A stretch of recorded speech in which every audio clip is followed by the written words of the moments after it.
Bear down, Bears fans, the episode that they have been waiting for. David Kaplan is here, and we got to talk quarterbacks. You've only done it for the entire morning. You've only done it for the entire last month and a half. Are you sick of it yet, Cappy? Look, it's great for our audience, and it's great because I'm a Bears fan like Yes. you are. I just want the Bears to win. Yes. But it has become the most divisive topic that I have covered in my career, and that's, damn near 35 years long. Yeah. And it's just incredible to me that if you don't think they should build around Justin, you're a horrible person. Yes. You're a hater. It's too far. You're an idiot. It's too far. And that's fine. You're entitled to your opinions. But, I got all this little Justin Fields cult coming after me. And guess what? Bring it on. I don't care. I just want them to win. Yes. I think they're taking Caleb Williams. I think that's the right decision. We'll see. And that's why I love that we get you on the show, because me and you have had differing opinions on the Justin Fields situation in totality. And I think that when you look at, okay. And I want to get into that because I don't understand that. Okay, we can definitely get into that. But I think here's the thing with all of this. How do we not get here again? That's the goal that I want the Bears to accomplish here. That's the most important thing. So with the Justin Fields scenario, and it goes into if they do draft Caleb, you believe that Justin Fields is the fourth worst quarterback in this division. I call him the fourth best quarterback. Fourth best. Well, okay, that's a better way of saying it. Yes. Right? But he's the worst quarterback in this division. If Kirk Cousins is back in Minnesota. If Kirk Cousins is back in Minnesota, we'll have the caveat in there. Which I is somebody. If Atlanta pays him $50 million, God bless you. But for me, my whole thing with the Justin Fields scenario, Justin Fields situation is you didn't give him the proper coaching. You didn't give him the offensive line. You didn't give him the quarterback. The same thing you did with Mitch. The same thing you did with Jay Cutler. The same thing that you've done with just about every quarterback that sat behind center probably since McMahon. And you expected something different. But this young man, even with all of that, was able to go out there and put a team on his back in a way that he did not do in college by actually utilizing his legs instead of his arm, and still put the Bears in positions to win games. Now, did they win enough? Absolutely not. I'm not saying that Justin Fields came out here and was perfect and was the answer and was everything that we wanted him to be. What I believe with the Justin Fields situation is that our expectations of a quarterback walking in and just becoming the Jesus Christ on the field, right, is why we may do this all again with Caleb Williams in 3 years. Why we did this with Mitch. And I think Mitch is a much less talented quarterback than Justin is. But the reasoning that Mitch failed is not just because Mitch couldn't play football at all. The reasoning is because Matt Nagy didn't want to sit down and teach this guy how to play football because he was done with them. They didn't want to put an offensive line in front of him. Instead, they went and got receivers to try and help this guy out. Like, it's a very simple plan to me, building quarterbacks in the NFL, and the Bears always take the hard route. The teams that build quarterbacks consistently, they focus on the trenches. Ryan Poles seems like he's starting to do that. I appreciate that. I like that. They then work their way around to build around a lot of these guys. Every now and then, you get the guy that comes in and is just great. C.J. Stroud last year, just great. He's a great player. Joe Burrow didn't need an offensive line. Made a Super Bowl. He may die. Like the amount of sacks he's taken, he probably will not have a long career in the NFL. But the guys that do it continually, Pat Mahomes stepped into an amazing situation. Tom Brady was not the focal point when he started winning. The team was the focal point, and then Tom Brady slowly became the GOAT, the best player in the NFL. I think that's the better scenario for building out a quarterback, and I don't think that we've taken that route here with a quarterback ever, especially with Justin. Okay, so there's a lot to unpack there. So let me ask you a question. You're Ryan Poles, and there's Ian Cunningham sitting there, and there's your cross-checker there, and your West Coast scout there, and your national this, and your scouting director, and they're all in the room. Yep. Okay, we've done the last 3 months as deep a dive as we could do, which they did, quoting Albert Breer of Monday Morning Quarterback. They've done a crap load of work. That was his quote. Yeah. And they're bullish on his, Caleb right on now, his it seems. background. Okay, Ian, what do you want to do? You got to take Caleb Williams. What do you want to do? Caleb Williams. What do you want to do? Caleb Williams. What do you want to do? What do you want to do? What do you want to do? You're telling me after 3 years, I don't know if Justin's the guy. Right. Good person, good leader, all that. Every one of your top guys tells you every single background check has come up A+. The kid is interested in being here. Every analyst we listen to who's done this for a living, I'm not talking about guys who don't watch tape. I'm talking about whether it's Chris Sims or Rick Spielman or Mike Tannenbaum, guys that do this for a living. Every one of them said, best I've watched in a long, long time. You're going to roll the dice that maybe Justin could figure it out in year 4 because Luke Getsy, the devil, is no longer here. No, I'm not saying that at all. And you're going to pass on this kid. I'm not saying that at all. I could care less about Tannenbaum and all those guys. I like that they evaluate these guys, but I'm trusting the guys that are in my room. If the guys that are in my room that I've sat there and I've worked with that have built this team to this point tell me Caleb Williams is the answer, you roll with Caleb Williams. I've said the entire time, it's in Ryan Poles that I trust my team in. I believe that he's going to do all the work he needs to do to make the right decision. Mm-hmm. My thing is, we're just assuming that everybody in the Bears room, because of all the people outside the Bears room, are saying that, yeah, we're 100% in on Caleb Williams. We love this kid. We know he's going to be the number 1 pick. And we haven't heard that. Now, maybe we feel like he's tipped his hand a little bit. I think the fact that, like Albert Breer said, they wanted to basically put him in the back of the car and drive him back to Chicago for his pro day workout immediately maybe tells you a little bit more. My point is that I just don't want to see the Bears do this again. And it feels like you're starting to get things right to where you can fix a lot of the things that we say are excuses for Justin Fields. They're going to be the reason that we give Caleb Williams time. They're going to be the reason that we say, oh, we gotta build an offensive line. We've got to go get a second wide receiver. We've been saying this for 10 years. Kev. So you're telling me, though, you want to keep Justin? Me personally, I want to keep Justin. If Ryan Poles is in the room and he evaluates Caleb and he's all in on Caleb and he says, this is the answer, this is the way to go. Guess what? There was Drew Bledsoe before there was Tom Brady. There was Alex Smith before there was Patrick Mahomes. Unfortunately, Justin may have to take the L. Right. Life's not fair. Right. But are you picking up $25 million based on how he's played? I'm not. Are you giving him $200 million? I'm not. I'm taking Caleb Williams if my evaluators all tell me that's the guy. But I think here's the thing, too. We also are just discounting the fact that Ryan Poles feels like Justin Fields isn't the guy. We're assuming that Ryan Poles is out on Justin Fields because he's shopping him. We've seen teams shop players before and absolutely hold on to the player. You don't treat your franchise quarterback this way. Arizona didn't. You see what they tweeted this week? Jonathan Gannon. Uh-huh. That's quarterback 1. That is our guy, and he will be our guy going forward. Why, though? They have no choice. The dead cap money that is attached to Kyler Murray, if they wanted to move on from him, would kill them. We just saw Detroit do that. I mean, excuse me, Denver do that. We we absolutely did. And again, the why. Sean Payton can't stand Russell Wilson and is willing to take the L for a season just to get that guy out of the building. The day Sean Payton walked into that office and saw Russell Wilson sitting in there reading the paper with the GM over here, and he's got his own office, what are you doing in here? This is not for you. You go in the locker room. Get out. You don't get your own office. I think that all the scenarios are different and how all these teams operate are different. My point with the whole Justin Fields versus Caleb Williams situation is I don't want to run this back. And I think the easier path, I'm not even telling you, pick up the $25 million, right? If you pick up the $25 million. We've seen teams that have wanted to go a certain direction with a guy, but built out the team and the next guy steps in. If Caleb Williams is Pat Mahomes and he steps on the field, you take him. But that's an unfair expectation to put on him. That he's Pat Mahomes. That's the greatest quarterback ever. Ever.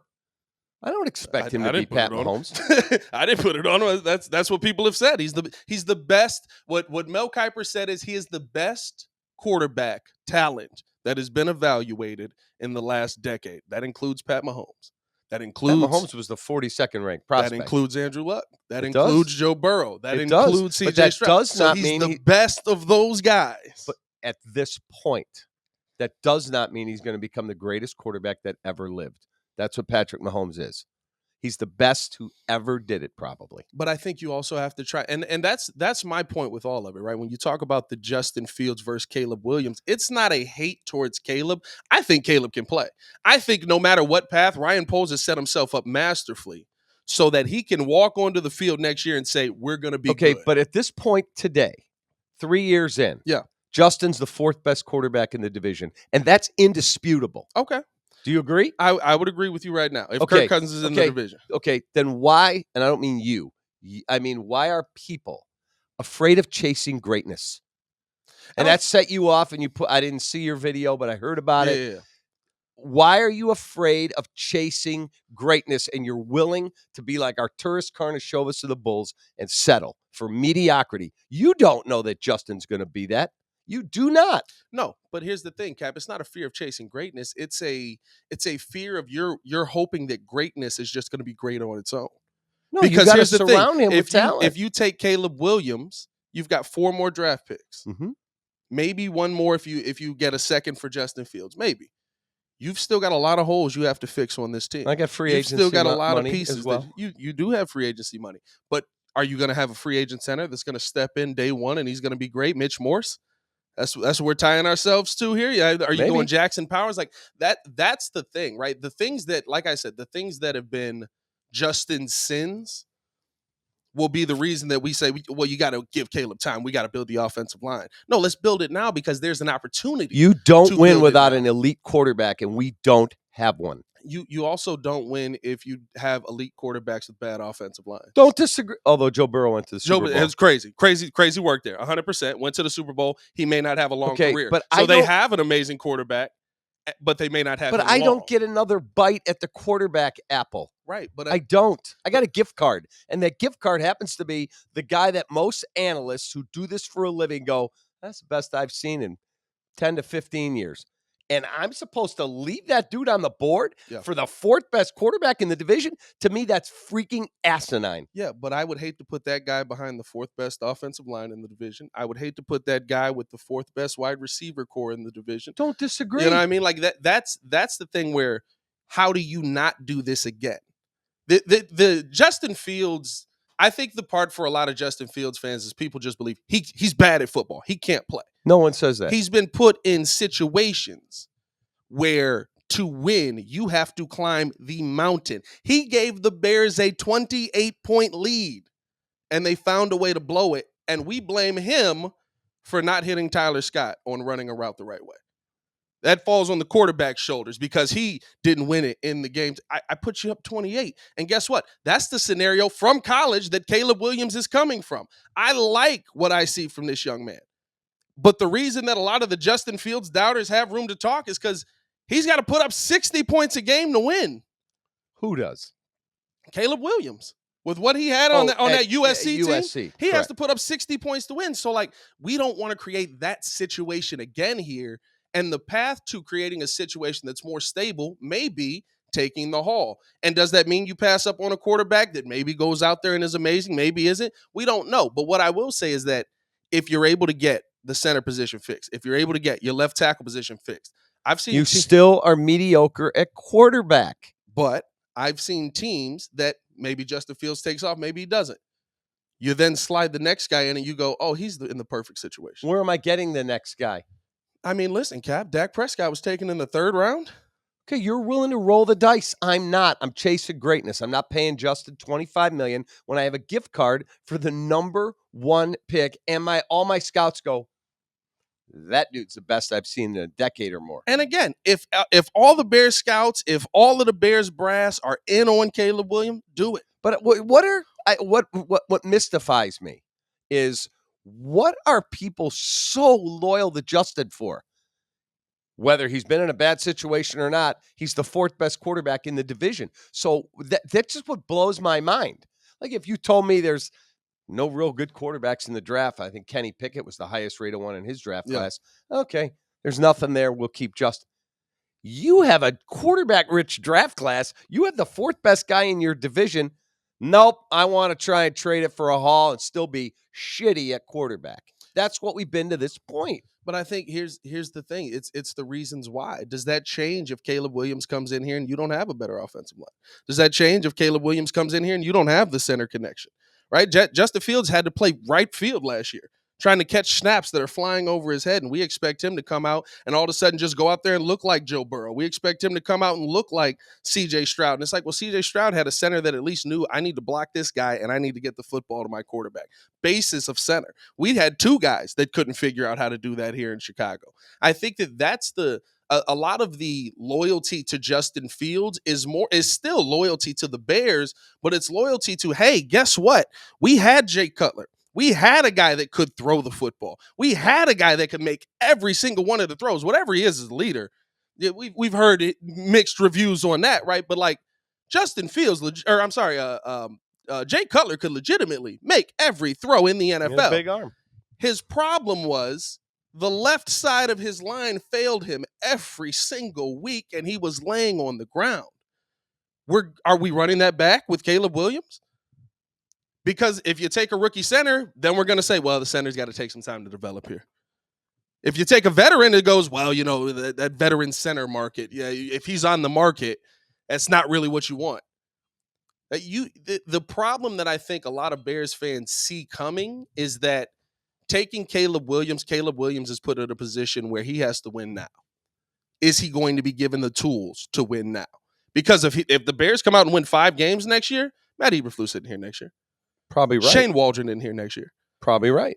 So you're starting the carousel over that Justin Fields just went through of Matt Nagy being here year 1. Put him out there. Y'all want to see him play? Put him out there. Let's see him play. He gets murdered by Myles Garrett. Well, what did he get? 7 sacks in that game, Myles Garrett alone? And then you fire him at the end of the year and you go, here's Matt Eberflus. Here's Luke Getsy. Here's a brand new system for you to figure out. 2 years in, we realize it doesn't work. We're shipping the whole thing out again. Like you're starting that same carousel over again. I think that's what more than not, more Bears fans, more Justin Fields fans are worried about. How do you stop the carousel? How do we get off this circle-ish hell of a ride that is the same quarterback? He's got a year. He's in a new system. Jay had what, 4 new systems in his time here? Ron Turner. He had Mike Tice. He had Mike Martz. Adam Gase. Oh, 5. He had. Oh no, you said Mike. No, because Jay had a year with Trestman, right? No, Jay didn't play at all with Trestman. Jay had a year with Trestman, his head coach. Yeah. Yes. But he had the offensive. He was calling the plays. Correct. So 5 systems in his time here. Correct. How are you expected to have success in that as a quarterback? Agreed. That's what I think. More Justin Fields fans, of course, there's too far on both sides. There are Caleb Williams fans that basically say Justin Fields is a glorified running back. Have at it. That's disrespectful. There are Justin Fields fans that are like, Caleb Williams cries to his mom in the stands. Who cares? Can he throw 40 touchdowns on the field? Like, that's really. Are you surprised that people aren't burning up Ryan Pohl's phone going, I'll take Justin Fields? With as starved as we are for quarterback play, give me a spot where he's the number 1 option and he goes right in there, he's an upgrade. I'm not surprised because of what's on the market. I don't think that there are questions on Justin Fields. Or I don't think that there aren't questions on Justin Fields. I think that a lot of people look like you take Atlanta, for example, right? Atlanta is coming from that their new OC and head coach combination. That's coming from the LA tree, right? Where that Shanahan Sean McVay tree. Thank you very much. And they want a quarterback that can drop back and sling the football. And that's what Shane Waldron runs. Well, we'll see how he wants to run it. He also was able to run that with Russell Wilson, though, who was able to be mobile. Yeah, he was also able to run that with Geno, who's more in the pocket, but is also able to be mobile. And I think Justin wants to be in the pocket. I think it's just about how you utilize him in the pocket and what weapons you have. When you have wide receivers outside of DJ Moore that have the least amount of separation in the NFL, it's kind of hard to throw the football to a spot. Who does Jordan Love have? I'm at the game. I'd never been to Lambeau. So I went to the game this year. Right. My wife and I and 2 of our friends. And I'm sitting there, I'm like, who the hell's Bo Melton? Who's this dude? Yeah. Who's that dude? Yeah. They don't have any great receivers in Green Bay. David Bakhtiari's basically playing in a wheelchair. Yeah. That's not oh my God, what an offense. That kid's a freaking stud at quarterback. Mm-hmm. Stud. And I also believe that Matt LaFleur did not get the credit he deserved because everybody believed Aaron Rodgers was the god. I think that Matt LaFleur is a Sean McVay level coach. I think that Matt LaFleur is hopefully ascending to the point, Andy Reid type of coach where I don't have the pieces I should have, but I know how to make the pieces work that I do have. And I have a quarterback that's been in the system for multiple years and is able to play. It wasn't all sunshine and rainbows the entire season. Those receivers had to learn to get there. But I think that that's where it starts for me. The staff is in place. And Ryan Poles told you what he thought about his staff. How many of them are still here? Offensive staff. Offensive staff, yes. Yeah. How many of them are still here? Right. Like he told you how he felt about the offensive line. Cody Whitehair's gone. Lucas Patrick is hanging on by a thread here. He goes and trades for. He's done. Lucas Patrick is done as well. Yeah, he's out of contract. He goes and trades for Ryan Bates. That tells you what he thinks about it. He gives up a 5th round pick. It tells you that he thinks that the weapons that he had at certain spots weren't adequate enough. And I think that is a lot of the fear for a lot of Bears fans, that can you get adequate enough if Caleb Williams, say he comes in and he's at where Justin Fields is right now, year 3. Does that mean he's ahead of Justin Fields? 100%, because he's a rookie. Justin Fields is year 3. But if you still don't get fixed that offensive line, you still don't fix those the number 2 and number 3 receivers, which I think they have a chance to do all that this year. It makes it very hard to sit there and go, well, Caleb Williams just go out there and do what everybody else did. Yeah, again, and this is not to you, this is to them right out there. Why don't you want to chase freaking greatness? You have a guy that's in this draft that the observers who do this for a living, I'm not talking about me or Hoodie on the radio, Pat here on his show. I'm not talking about Sylvia or Waddle or Bleck or Abdallah or Carmen. I'm talking about guys who were GMs, guys who evaluate quarterbacks. And they say, this guy is clearly the best. Chris Sims yesterday, who played in the NFL, his dad's Phil Sims. He studies quarterbacks. Chris was going hard. He said, he loves this guy. Best I have seen in eons, and you have to take him. What is the Justin Fields fan base so afraid of? I don't get it. It really freaking mystifies me. It's there will be a 30 for 30. Yeah, on Justin Fields. Did you see Mike Wilbon yesterday with Rich Eisen? Yeah. He said most divisive topic in the is. history of Chicago sports. And it 100% is. I think the only thing that maybe even comes close to this is when people argued whether it was Jay's fault or it was the Bears' fault that he wasn't successful at first. I think as we've gotten further Bears away only, from it, because for me the most divisive topic became Derrick Rose when he didn't come right back from injury. I can see that too. And then he did I want to be able to go walk at my kids' graduations and things like that. And I can see shame that on being the big us, one. Me right here, who said, "Oh, that's ridiculous. What are you out with a mosquito bite?"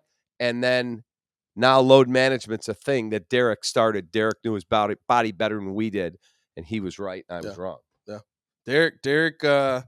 That's probably number 2. Actually, I can see that being number 2 because that was. I think a lot of people changed their tune on that when the Pooh documentary dropped as well, and they saw how much he loved being in Chicago and being a part of Chicago. Like, he cried when he found out that the Bulls traded him. Like, that was a I was in that documentary. That was a tough. I know you were. I remember sitting on the floor at the United Center to do Sports Talk Live. Yeah, and they said, "Hey, Derrick Rose wants to come on your show." What? And I've been killing him. And it's me, I believe it was Kendall Gill and Derek. And Derek is sitting right next to me. And I'm like, "Hey, Derek." And he's could not have been nicer. And I said, "Okay, Derek, full disclosure, I've been hard on you. Yeah, I didn't think you came back quick enough and blah, blah, blah. You're missing too many games." I'm like, "How do you feel when you hear that?" And I'll never forget. He goes, "Brother, you're entitled to your opinion. Yeah. That doesn't bother me. Yeah. If that's what you feel, express what you feel. Yeah. People think that upsets me. It does not." And I had a lot of respect for the way he handled being put in a really bad situation. Yeah. And I think that's how. And I'll say this. Me and Sylvie talked about this the other day. Situations like that is the PTSD that we're getting from a lot of Bears fans. Yeah. Situations like Mitch is because we've been. It's not like we haven't been in this situation before. See, he just got signed. Yes, I did. Back to the Bills. Yeah. But it's not like we haven't been here before. We've had to pick an illiterate quarterback. Pat Mahomes, nobody could have figured that out. I don't care about that one. He also went in the perfect situation. Yes. Deshaun Watson did not. And he was the national champion, and he beat the defense in Alabama that people were like, well, what if Alabama played the worst NFL team? Could they win because of this defense? Remember that idiotic. It was the dumbest thing in the world. But like, that's the team he beat. And Ryan Pace, because he saw Mitch pull up in his Toyota Corolla, and he was excited at the Sun Bowl in his hoodie and hiding out. And he's like, don't nobody look at me. I got this kid here. And he doesn't tell John Fox he's drafted. Foxy finds out, an hour before the draft, 2 hours before the draft? Like, that's what we're getting from both sides of Bears fans. They're the side that's like, keep swinging for the fences. And then there's the other side that's like, the fences have been right in front of our face. We're at the fence. If we get this one wrong, I heard you guys this morning on Cap and Hoodie, like, if you get this one wrong, it feels like it's a curse. It feels like somebody up there that's one of the football gods literally goes, hey, it's not going to happen for you. Keep the running backs coming. Damian Woody said if they don't get it right this time, they're doomed.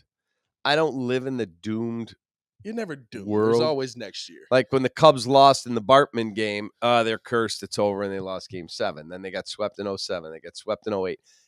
And then 15, they started to go this way with Theo, and then they won the World Series.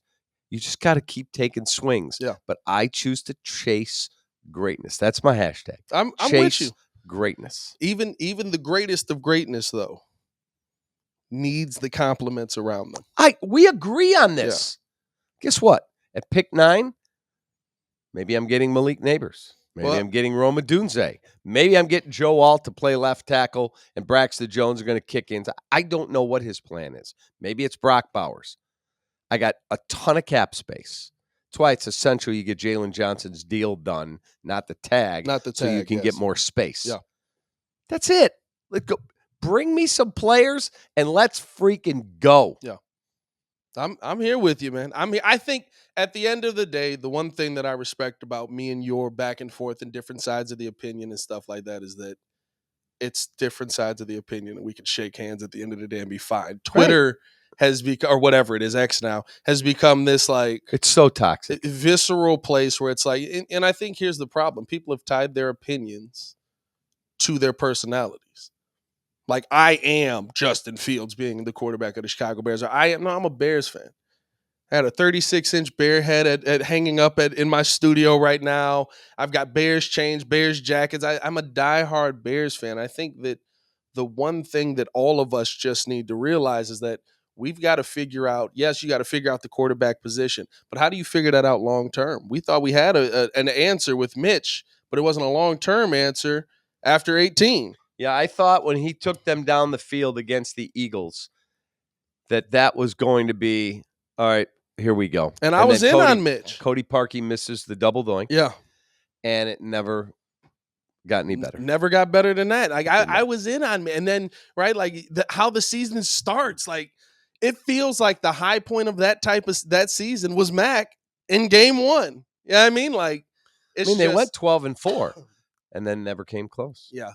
It's how do you stop the pop-up seasons? The Bears have a lot of questions to answer. I'll ask you one more before you get out of here, because we do got to do our Toyota Road to the Draft. You kind of mentioned it, but I'm going to put you on the spot here. You're a Caleb Williams guy. You want to take Caleb Williams. Mm-hmm. Caleb Williams is one.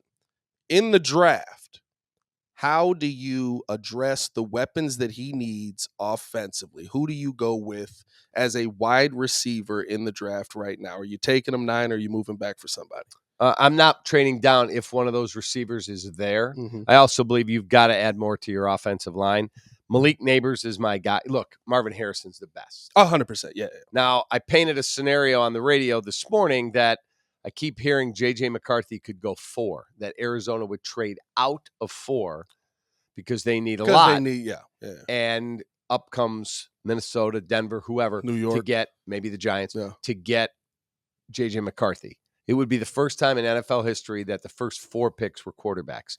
Caleb Williams, Drake Mayer, Jaden Daniels, JJ McCarthy. That's 4. I keep hearing the LA Chargers want to trade out of 5 if they can because they've got cap issues. They need more talent for Jim Harbaugh. They have their quarterback. Okay, if I'm the Bears and the first 4 picks are quarterbacks, what's going to cost me to go from 9 to 5? Are you painting a scenario here, Cappy? Then I get Marvin Harrison. Where Marvin Harrison drops? Correct. And you go all in and you get Caleb and Marvin? Cappy, you're speaking my language here. Listen, I'm not gonna lie. I hate the term generational talent. That's been my thing. But if there's anything close to it, I think Marvin Harrison Jr. may be the best wide receiver that we've seen come out of the draft. Okay, so if I told you walked away with those 2, but the price was I got to give you number 9, I got to give you, let's say it's the Carolina number 2 next year and something else. Right. I'm in. You're not willing to maybe swing big for Marvin Harrison? I'm in because I think here's been my thing. I'm somebody who don't pay running backs and all of that, but I also believe that when the Saquon Barkley, when the yesterday we had the Josh Jacobs news, J-Mac breaking that, when that kind of stuff comes up, I look at, okay, if we got a rookie QB, can I go out and I give him as many safety blankets as possible? I don't want to pay you $11 million, but I will if my young quarterback knows he's got that weapon there. If you're telling me Caleb Williams comes to the Bears and he's already got DJ Moore and he looks on the other side and he's got Marvin Harrison Jr. And he looks behind him and he's got Josh Jacobs or Saquon Barkley. Hey, you can sell me on that, Cappy. I'm not out on that. I would because here's the thing though. I think that goes to the point that we've been making the entire pod though. You're not then leaving your quarterback to go out there and be the Jesus Christ of football. Agreed. You're now telling him, you got that. We're going to address center somehow. Maybe it's Ryan Bates. I don't know if it's going to be Ryan Bates. Hasn't played a ton of center. He played in preseason. And Justin Fields will be on another team going, look what they gave that dude there.